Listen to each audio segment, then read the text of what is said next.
Paz do Senhor, meus irmãos, tudo bem? Aqui quem vos fala é a missionária Amanda Fernandes, da cidade de Campos dos Goytacazes. Vamos a mais um vídeo hoje? Amados, a nossa reflexão hoje vai ser no livro de Gênesis. É isso mesmo, que é considerado o livro do princípio, que é considerado como o viveiro das gerações e a história de todas as coisas. Pérgamo, esse livro, ele fala sobre Deus, homem, salvação, criação, e esse livro também, ele tem um versículo lá no seu primeiro capítulo que já revela o seu propósito. É isso mesmo, quando diz, no princípio criou Deus os céus e a terra. Povo, vale dizer que a Bíblia possui 66 livros, sendo 39 desses livros no Antigo Testamento. Gênesis é um dos 5 Pentateucos, ou livros da lei, escrito por Moisés. No capítulo 1 de Gênesis, vemos um contexto de criação geral. No capítulo 2, vemos a criação do Éden e também a criação da mulher. E no capítulo 3, desenrolando um contexto de tentação. Esse vídeo ele não tem como objetivo fazer um estudo pormenorizado sobre o Éden, mas eu gostaria de falar em uma linha bem geral que a palavra Éden significa prazer. Tem a ver isso, Amanda, com a nossa reflexão de hoje tudo. Podemos entender que o Éden foi um jardim que o próprio Deus plantou, um lugar prazeroso, um lugar que tinha animais, um lugar que tinha o melhor para se comer, tinha variedade de coisas para se comer, mas em Gênesis 3 nós vemos um contexto de tentação. No capítulo 2, verso 6, nós vamos entender que um vapor vinha e regava o Éden, porque não tinha tido chuva, tinha ainda planta na terra, porque o Senhor não tinha feito chover e não tinha homem para regar, mas o vapor que vinha regava todo o Éden. Nesse contexto vemos Deus formando o homem. E depois que Deus formou o homem, o texto fala que o Senhor fez brotar da terra toda árvore agradável à vista e boa para comida. Eu já venho dar uma pausa nessa reflexão para te dizer uma coisa.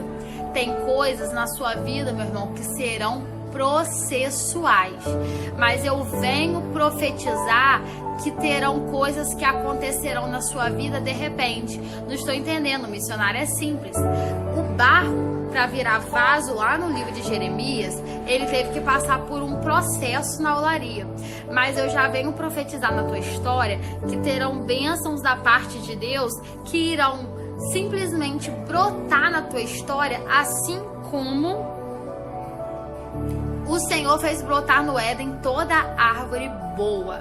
Eu venho profetizar que 2021 veio trazendo para você um ano de brotar de Deus, brotar surpresas de Deus, brotar novidade de Deus, brotar renovo de Deus, brotar providência de Deus e bênção de Deus. A segunda verdade que nós precisamos aprender hoje. Gênesis capítulo 2, versículo 16 e 17, que diz: E ordenou o Senhor Deus ao homem, dizendo: De toda a árvore do jardim comerás livremente, mas a árvore da ciência do bem e do mal, dela não comerás, porque no dia em que dela comeres, certamente morrerás. Porque o que o Senhor quer dizer com isso, amor? É simples. Chegará um tempo na tua vida em que Deus colocará muitas coisas diante de você, assim como Ele fez com Adão. Só que, ainda que você tenha tudo de maravilhoso para você comer, usufruir, desfrutar dessa bênção e dessa prosperidade, chegará um momento que o Senhor vai te limitar. E o Senhor vai falar: olha, você pode comer tudo, menos isso. E é aí, nesse momento, que Deus vai decidir provar a minha e a tua obediência. Entendendo que o teu Deus, Ele já tem gerado para você um tempo de prosperidade, um tempo de prazer, mas junto com o prazer vem o que, Amanda? Vem a obediência. Junto com o prazer vem o que? Vem o teste de obediência. Junto com o prazer vem o que? Vem o teste de fidelidade. Junto com o prazer vem o que? Vem o aqui não. Filha, tudo isso, mas isso não. E é justamente nessa hora que o nosso Deus, ele decide provar a nossa fé. Eu venho profetizar da parte de Deus que existem lugares altos te esperando. Existem lugares fortes te esperando. Existem lugares fortes nos quais o Senhor quer te conduzir. Mas será necessário você passar pelo teste de obediência e ser aprovado para que você consiga desfrutar de toda a bênção que existe no jardim reservado para sua história. E aí que o bicho pega. A limitação traz junto o que, Amanda? A limitação traz junto a tentação.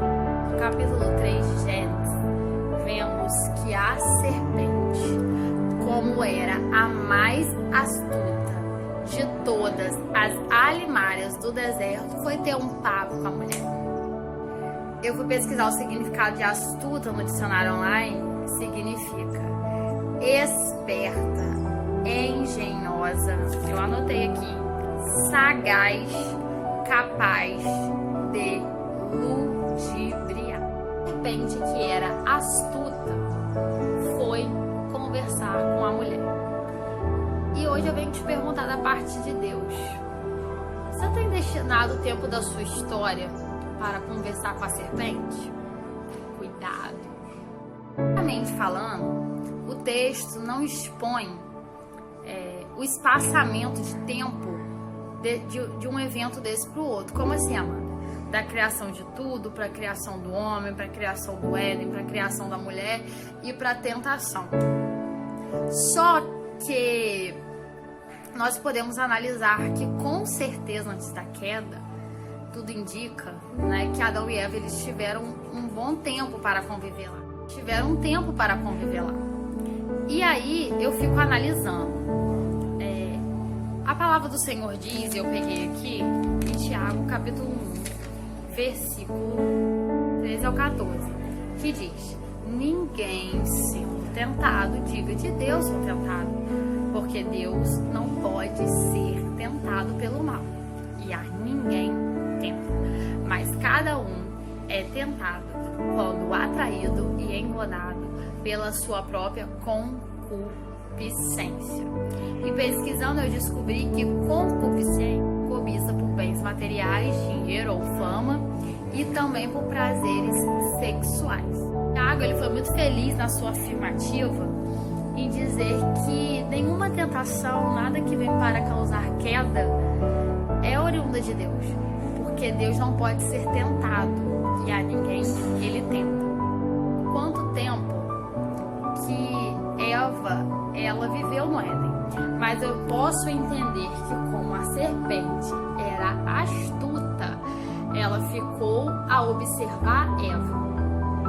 Ela observava as atitudes de Eva, ela observava os momentos de reflexão de Eva, ela observava quando Eva e Adão discordavam um do outro, porque eu imagino que isso existia. Ela observava todas as ações e, pela sua observação, ela cogitava muitas intenções de Eva. Ninguém sem o mínimo de sabedoria chega para opinar para alguém se não tiver observado uma circunstância ou uma situação por um período de tempo. Eu imagino que a serpente, ela observava Eva.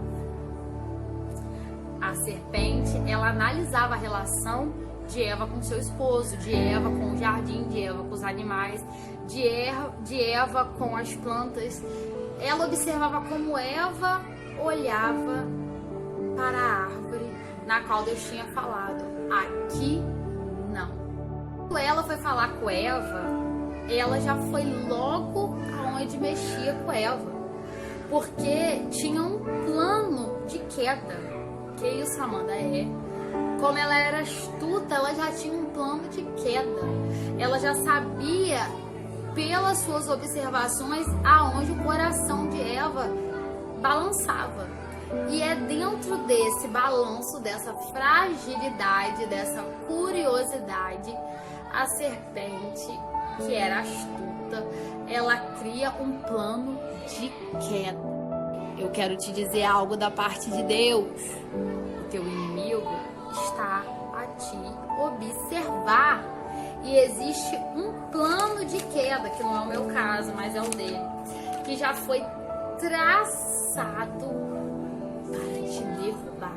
Você tá entendendo isso? Você tá entendendo que o diabo sabe qual é a sua fraqueza, qual é o seu desejo, onde grita, onde aperta, o que te dói, o que falam com você que mexe com a sua estrutura, o que falam com você que faz você pensar no passado, aquilo que aparece e que faz você se remeter lá naquilo que te afasta de Deus. E aí eu venho te despertar da parte de Deus hoje. Existe um plano de queda no mundo espiritual para te derrubar. E eu venho ser porta-voz para te dizer agora: cuidado. Analisarmos, a árvore sempre esteve ali. Só que o olhar de Eva foi aguçado para aquela árvore depois que ela ouviu a serpente. Eu imagino que ela ficava ou curiosa ou desejosa de comer. Porque o aqui não que mexe com a gente. É como se você tivesse uma mesa inteira com lasanha, salpicão e tudo mais, e alguém falasse assim: olha, mas nesse prato de batata frita, não.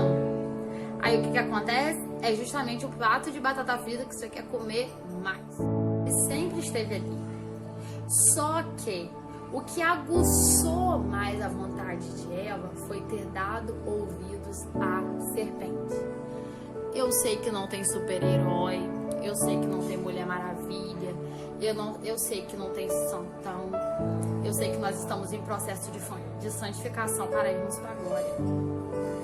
Eu sei que existe uma guerra entre carne e espírito, porque o apóstolo Paulo disse: o bem que eu quero, eu não faço, mas o mal que eu quero, isso faço. E lá no final ele diz: miserável homem que sou. Eu venho ser porta-voz de Deus para te dizer: eu sei que tem uma guerra dentro de você. Eu sei que o pecado todo dia vem a proposta e você diz não.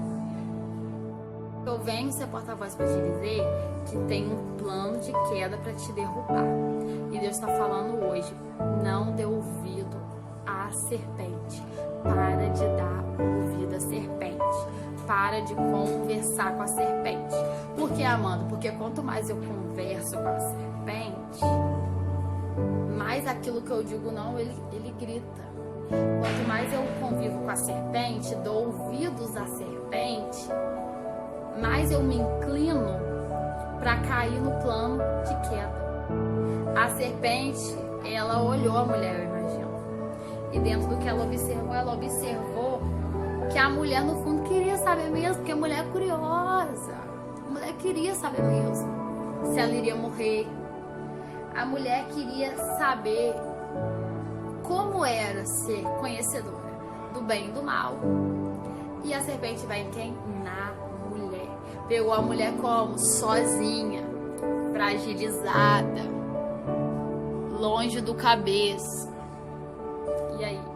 Em Eva, porque ela sabia que mulher é muito mais emoção do que razão.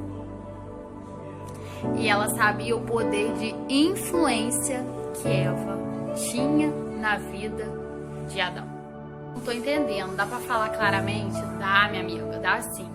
Você tá entendendo que o diabo já reconheceu o teu poder de influência e por isso ele tá traçando um plano de queda para destruir a sua vida, o teu ministério, a tua chamada, a tua casa? Você tá entendendo que o diabo já detectou que alguém toma decisão por intermédio das suas opiniões também? E devido a isso, ele quer te usar para tomar? Você tá entendendo que o diabo sabe melhor do que eu, minha amiga, que você tá fragilizada, que emocionalmente você é facilmente levada e por isso você é o alvo dele? para que ele te use para gerar queda. Então eu venho ser porta-voz de Deus para te dizer: é tempo de parar de dar ouvido à serpente, é tempo de se afastar daquilo que você sabe que vai gerar queda, é tempo. Não fez isso. Ela caiu no conto da serpente. Ela caiu e deu a Adão. Adão, que era o cabeça estabelecido por Deus, ele se permite ser influenciado, mesmo sabendo que aquilo contrariava os preceitos de Deus. Que doideira, hein, Adão? Pois é. E aí, quando Deus se apresenta no Éden, essa chamando e eles se escondendo, eles falam assim: Adão diz: ouvi a tua voz soar no jardim e temi, porque estava nu e escondi. E Deus disse: quem te mostrou que estavas nu? Comeste tu da árvore que te ordenei que não comesse? Você está entendendo que Deus já tinha estabelecido Adão como cabeça da casa? Quando ele desce, ele não vai papear com Eva. Ele não vai ter diálogo de imediato com Eva. O negócio era com Adão. É tempo de Adão entender que ele é Adão. E é tempo de Eva entender que ela é Eva. O que você está querendo dizer com isso, Amanda? Simples. É tempo de Adão tomar posse da sua posição de cabeça. E ainda que seja alguém que ele ame, ainda que seja a adjutora fiel, a adjutora idônea, falando para ele fazer algo que contraria a ordenança que foi dada, é tempo de Adão também dizer não. E é tempo de Eva entender a sua posição de Eva. É tempo de Eva entender que as ordens vêm de Adão e que ela precisa se subordinar àquilo que Deus falou com Adão, ainda que seja contrário ao que o seu ego deseja executar. Quando Deus começa a conversar, Adão não exerce a sua função de cabeça e ele culpa Eva. E ele fala: a mulher que me deste, que me deu de comer desse fruto. A Bíblia não diz qual foi o fruto. Adão, o negócio tá bravo pra você, hein, Adão? Aí a mulher, quando Deus vai se direcionar a ela, a mulher fala: mas a serpente me enganou e eu comi. Outro problema que eu vejo no texto: terceirização da culpa. O que é isso, Amanda?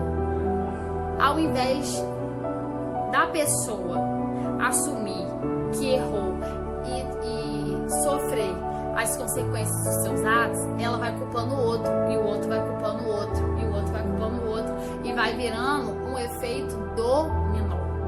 Muita gente hoje em dia com a síndrome de Adão e Eva vai dizer que só eu conheço. Mas foi fulano. Fez a comida, deu errado. Mas foi culpa de fulano. Mas quem tá fazendo a comida é quem? Você ou fulano? É desse jeito, meus irmãos. É muita gente com a síndrome de Adão e Eva. Que síndrome é essa, Amanda? Terceirizar a culpa, jogar a culpa pra cima do outro. Mas Deus tá falando hoje aqui: pare de jogar a culpa dos seus insucessos pra cima do outro. É tempo, Adão, de maturidade. É tempo, Adão, de ser cabeça. É tempo, Adão, de entender que a responsabilidade do sacerdócio foi confiado nas suas mãos. É tempo, Eva, de entender que Deus te chamou pra ser a adjuntora dele. É tempo de cada um assumir as consequências dos seus atos. Por que, Amanda? Simples. Porque a palavra de Deus diz: porque aquele que confessa e deixa alcança misericórdia. Identificarmos aonde cairmos. É tempo de assumirmos para Deus e para o próximo. A culpa é de quem? A culpa é quem? A culpa é minha. Naufragou por quê? Porque a culpa foi minha. Queimou por quê? Porque a culpa foi minha. É tempo que Deus quer te curar para te fazer viver um novo tempo. Mas Deus está falando hoje: confesse para mim a causa do problema. Confesse para mim quem errou dor na situação, porque enquanto terceirizarmos a culpa, meu irmão, não tem novidade de vida. O pecado nos deixa nus e envergonhados. É isso mesmo. Pecado é sinal de nudez, é sinal de estarmos mostrando aquilo que não era para mostrarmos. Quando Deus percebe o cenário, né, que claro, Deus na sua onisciência, presença, onipotência já sabia. Deus vai e providencia roupas para eles. Sabe por quê? Porque independente da onde nós venhamos cair, existe um Deus disposto a nos cobrir. É para dar glória de pé, igreja. Você tá entendendo isso? Você tá entendendo que independente da sua queda, independente do cenário, independente de tudo, o seu Deus está disposto a cobrir as suas transgressões? Ele agora teria que viver do suor do teu rosto. E aí o que aconteceu? Deus deu vida a eles, mas eles foram expulsos do jardim. Esse é canal de Deus nesse tempo de verão para te fazer uma pergunta. Vale a pena pagar preço? Você está entendendo que o preço é alto? Você está entendendo que o preço é doído? Você está entendendo que o preço vai trazer dor? Você está entendendo que o preço da queda vai trazer alguém envolvido se arrastando? Você está entendendo que vai ter expulsão de um lugar separado por Deus para ter prazer e suprimento necessário para você viver? Você porta a voz de Deus para te perguntar: você acha mesmo que vale a pena pagar o preço? Porque o não de Deus é livramento. O não de Deus é escape. O não de Deus é proteção. O não de Deus é amor. Às vezes queremos pagar o preço. Só que o preço inclui perda, inclui se rastejar, inclui ficar exposto, inclui todo mundo saber o seu pecado, a sua desobediência, inclui dor e inclui expulsão do lugar preparado por Deus para que você possa viver. Eu venho ser canal de Deus para te perguntar: vale a pena pagar o preço? Vale a pena pagar o preço do prazer e queimar teu ministério? Vale a pena pagar o preço do prazer e jogar pro alto uma história? Vale a pena pagar o preço da mordidinha no fruto e abrir um leque de maldição para tua família? Vale a pena pagar o preço e ser expulso do lugar da intimidade, onde Deus te desce para falar com você? Pense bem, meu amado, minha amada.